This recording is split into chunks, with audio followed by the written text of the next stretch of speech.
একাধিক বিয়ে হয়েছে না, রিয়েল লাইফেরটা কবে? রিয়েল লাইফেরটা এটা তো ভাগ্যের বিষয়, ভাগ্যের উপর ছেড়ে দিয়েছি, কিন্তু চাই বিয়ে করতে। বেশি দিন ছেড়ে দিও না, নিজের একটু দায়িত্ব নিও।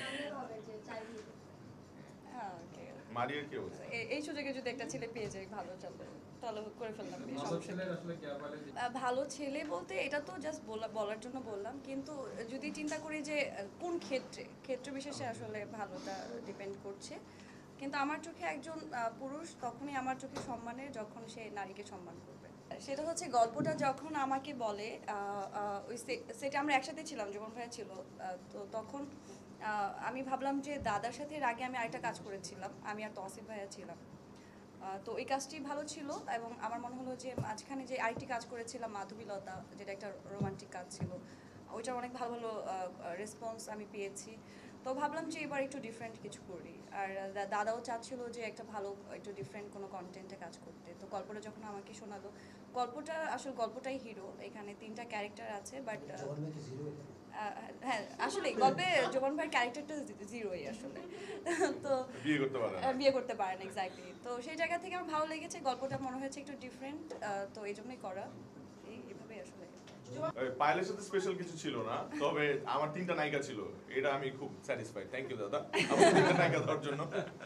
তো পার্সা ছিল, ও হচ্ছে অ্যাক্টিং করে, খুব ভালো করছে, গান করে ভালো।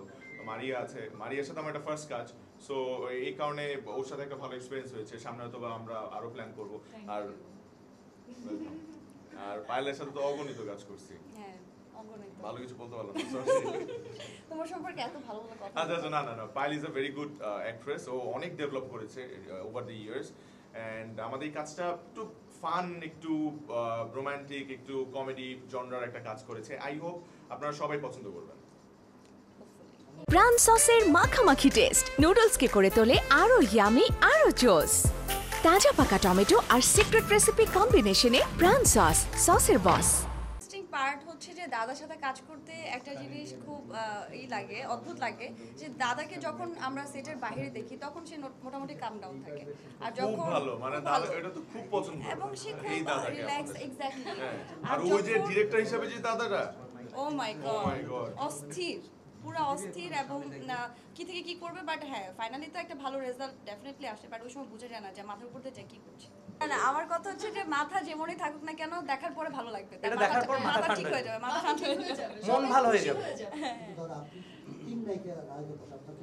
সত্যি কথা বলতে প্রথম দিকে যখন আমার কাছে প্রপোজালটা আসে, আমি একটু তো নার্ভাস ছিলাম, যেহেতু দুজনেই আমার থেকে বেশ সিনিয়র। তো কি করব না করব আমি অত কিছু এখনো শিখে উঠতে পারিনি, বাট আমার কাছে মনে হয় কাজ করার পর আমি অনেক কিছু শিখতে পেরেছি। যেমন অনেকে যদি বলেন যে ট্রায়াঙ্গেল করতে চাই কিনা, বা আরেকজন হিরোইন আছে করব কিনা, এটা যদি আমার একটু সংকোচবোধ আগে থাকে, আমি কাজ করার পরে বা এখন এসে বলবো যে এটা আমার জন্য খুবই ভালো হয়েছে। আমি পায়লাপুর থেকেও শিখতে পেরেছি, আমি জোবান ভাইয়ের থেকেও শিখতে পেরেছি, মানে it's an amazing experience. So আমার জন্য ভালো ছিল। জোবান ভাইয়ের সাথে কি পেলেন? আদর, ফ্রেন্ডস নেওয়ার আগে কিছু জোবান ভাই আপনাদের শর্টে কতবার আই লাভ ইউ বলছো? জোবান ভাইয়ের তো শর্ট দিতে সময় লাগে না, এক টেকেই ডান। তো তার এটাই আর কি। আর বান্টির বিয়ে নিয়ে যেটা বলতে চাই সেটা হলো যে বান্টির বিয়ে একদমই রোমান্টিক অ্যান্ড ফ্যামিলি ড্রামা, সবাই দেখেন।